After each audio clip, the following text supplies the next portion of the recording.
a dead body was found. And up to this point, we are still asking, who killed the samurai?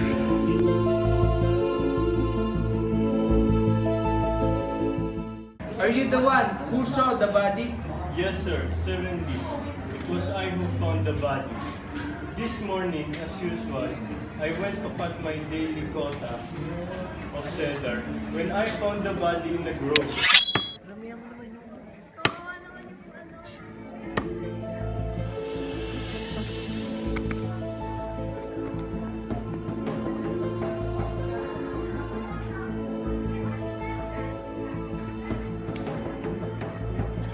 Have you seen any sword or any weapon? No, nothing, sir. I found only a rope at the root of cedar nearby. And well, in addition to a rope, I found a horn. That was all appeared to be. He must have made a battle of it before he was murdered. Because the grass and fallen bamboo blades had been trampled down all around. A horse was nearby. No, sir, it's hard enough for a man to enter, let alone a horse. The time? Certainly it was about noon yesterday, sir. The unfortunate man was on the road from Sekiyama to Yamashina. He was walking toward Sekiyama with a woman accompanying him on horseback, who I have since learned was his wife. A scarf hanging from her head hid her face from view. The lady's height? Oh, about 4 feet 5 inches. Since I'm a Buddhist priest, I took a little notice about her details. Well, the man was armed with a sword. Little did I expect that he would meet such a fate. Truly human life is evanescent as the morning dew or a flash of lightning. My words are inadequate to express my sympathy for him. The man that I arrested, he is a notorious brigand called Tajumaru. When I arrested him, he had fallen off his horse. He was groaning on the bridge at Awatagachi. The time, it was in the early hours of last night.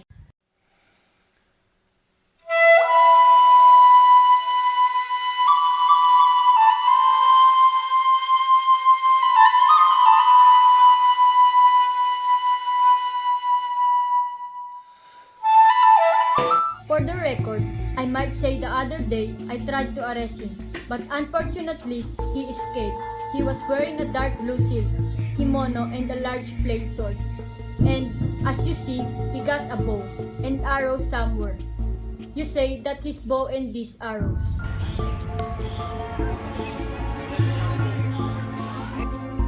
You say that his bow and these arrows look like the ones owned by the dead man? Then Tajumaru must be the murderer. The bow wound with the leather stripes, the black lacquered quiver, the 17 arrows with hawk feathers. These were all in his possession. I believe, yes sir, the horse is as you say, a sorrel with the pine, made a little beyond the stone. Of all the robbers prowling around Kyoto, this Tajumaru has given the most grief to the women in town.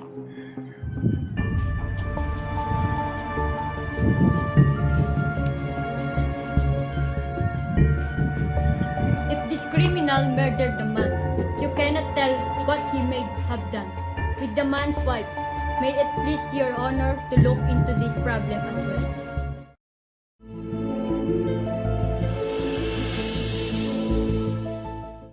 Do you know this man who had been killed? Yes, sir. That corpse is the man who married my daughter. What is his occupation? He was a samurai in the town of Kokufu in the province of Wakasa, and his name was Konozawa no Takehiko. And the age? His age was 26 and he was a gentle disposition, so I am sure he did nothing to provoke the anger of others. How about your daughter? My daughter, her name is Masako. She is 19 years old. She is a spirited, loving girl, but I am sure she has never known any man except Takehiko. She is small, oval, dark complected, face with a mole corner of her eye. When was the last time you saw them together? Yesterday, Takehiko left for Wakasa with my daughter. What bad luck is it that nothing should have came to such a sad end. What happened to my daughter? I am resigned to giving up my son in loss of loss, but the fate of my daughter worries me sick. For heaven's sake, leave me no stone unturned to find her. So, what have you done? I killed him, but not her. Where's she gone? I can't tell. Oh, wait a minute. No torture can make me confess what I don't know. Now, things come such ahead. I won't keep anything from you. Yesterday, a little past noon, I met that couple.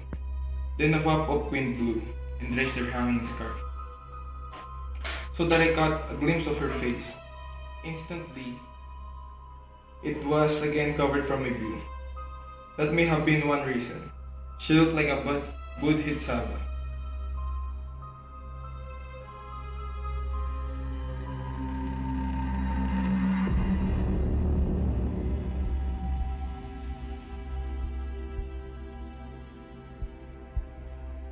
At that moment, I made up to capture her, even if I had to kill her. To me, killing isn't a matter of such great consequence. As you might think, when a woman is captured, her man has to be killed. In killing, I use the sword I wear at my side. Am I the only one who kills people? You don't use your swords. You kill people with your power, with your money. Sometimes you kill people with pretext of working for their goods.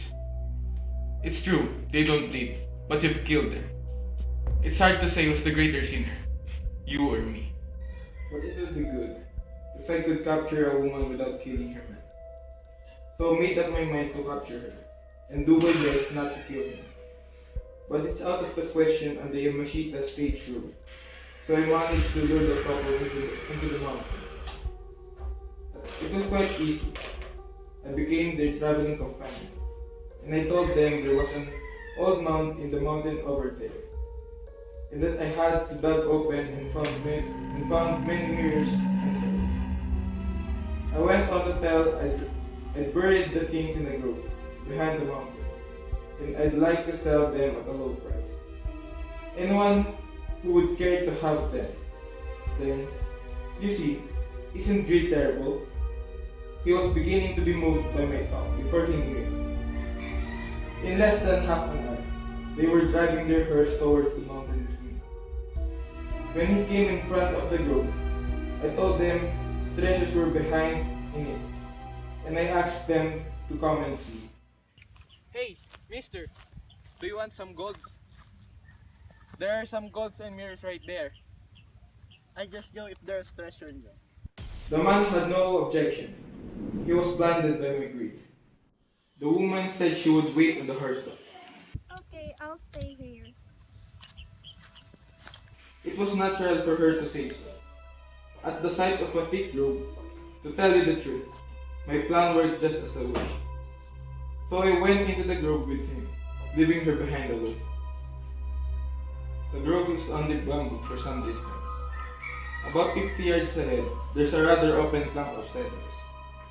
It was a convenient spot for my purpose. Pushing my way through the grove, I told him a plausible lie that treasure was buried under the cedars. There are many gold, mirrors, and treasures there.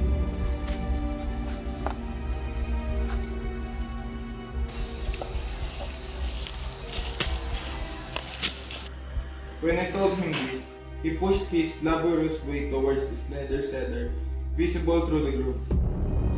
After a while, the bamboo thinned out, and we came to where a number of cedars grew in a row. As soon as we get there, I seized him from behind.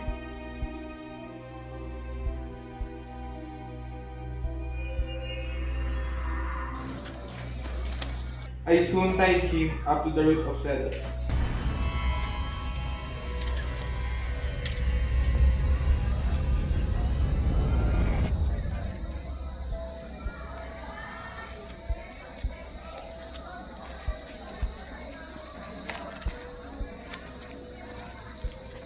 Of course, it was easy to stop him from calling out by gagging his mouth with fallen lids.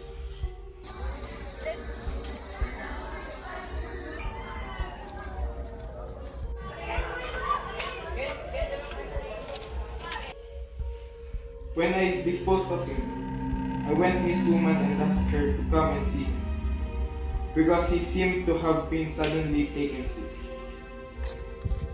Your husband was sick. Come with me. I'll show you. Where? There. It's needless to say that this plan also worked well. The woman, herself hat out, coming to the depth of the grove, where I led her by the hand.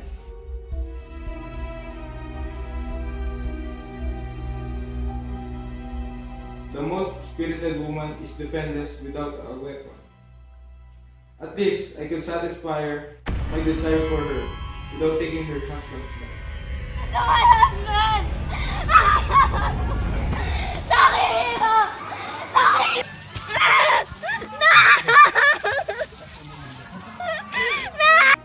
Yes, without taking his life. I had no wish to kill him. I was about to run away from the grove, leaving the woman behind in tears, when she frantically clung to my arms. Before you marry me, one of you must die. You must have a duel, and he who must live shall marry me. But I didn't like to resort to unfair means to kill him. I untied him and told him to cross swords with me. Furious with anger, he drew his thick sword, and in a quick as thought he sprang at me ferociously. Without speaking a word, I didn't tell you how our fight turned out. The 23rd stroke, please remember this. I'm impressed with the fact still. Nobody under the sun has ever clashed swords with me 20 strokes.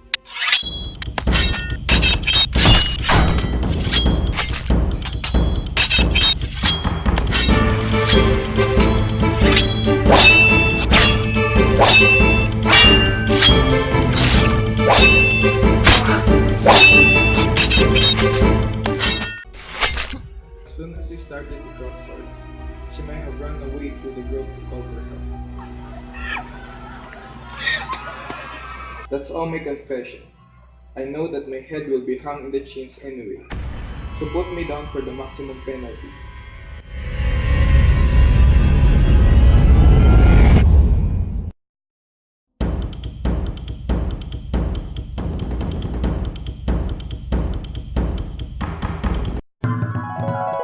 So, you're the wife.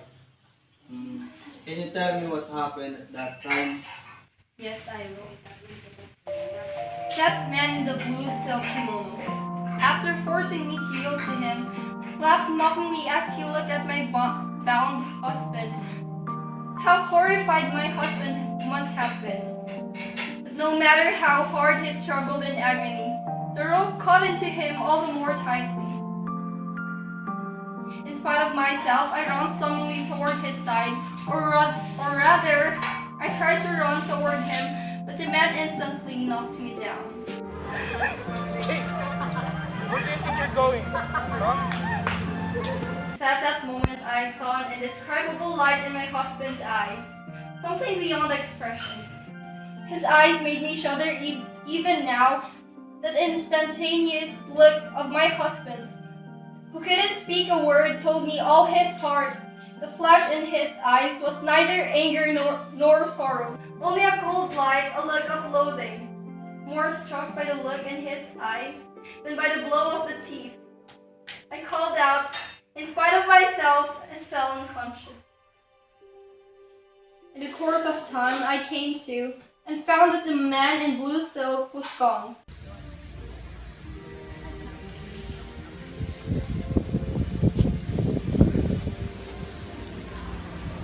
Where's the thief? I saw only my husband, still bound in the root of the cedar.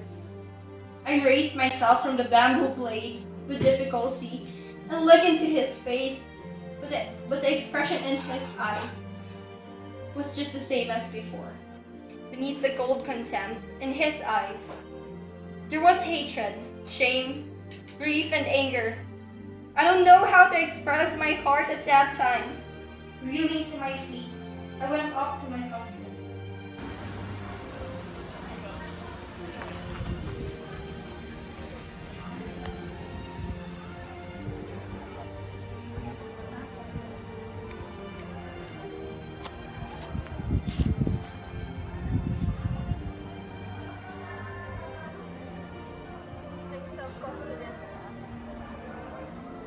I cannot live with you. You must die. When he heard these words, he moved his lips with difficulty. Since his mouth was stuffed with leaves, of course his voice could not be heard at all. Neither conscious nor unconscious, I stabbed a small sword through the lilac-colored kimono into his breast.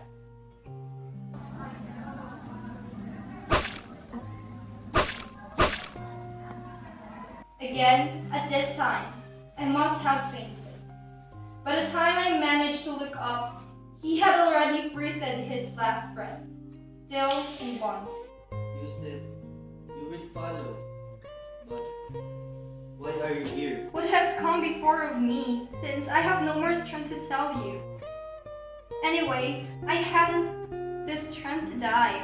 I stabbed my own throat with a small sword. I threw myself into a pond at the foot of the mountain.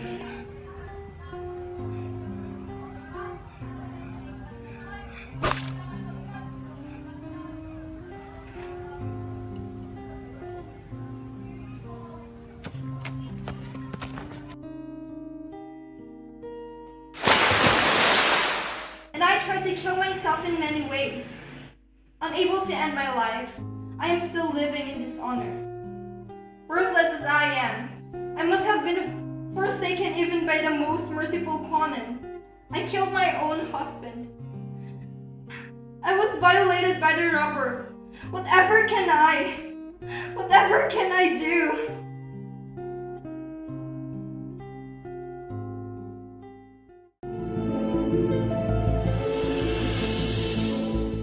After violating my wife, the robber sitting there began to speak comforting words to her. Of course, I couldn't speak.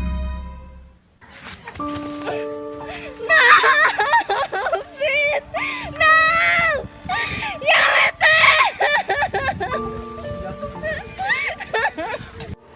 Once your virtue is stained, you won't get along with your husband.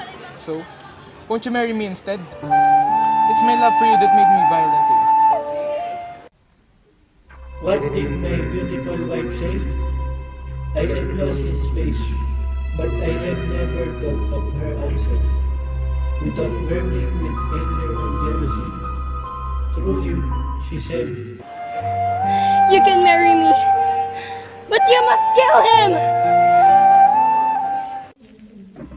even now, this words threaten to blow me headlong into the bottomless abyss of darkness. If such cursed words ever struck my memory, even once in Kill him! Please kill him! She shrieked and ran into the depths of the grove. The robber instantly snatched at him, but he failed even to grasp her sleeve. After she ran away, he took up my sword and my bow and arrows. With a single stroke, he cut one of my buns. I remember his mumbling. My fate is next. Then he disappeared from the grove. I raised my exhausted body from the foot of the bed. In front of me there was shining the small sword, which my wife had dropped. I took it up and stabbed it into the breast. A bloody lamp rose to my mouth, but I didn't feel any pain.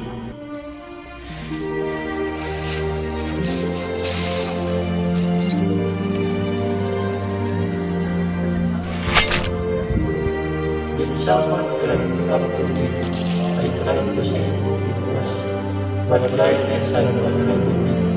Gathering around someone with some small sword, so she offered me dress in its invisible hand. At the same time once in life.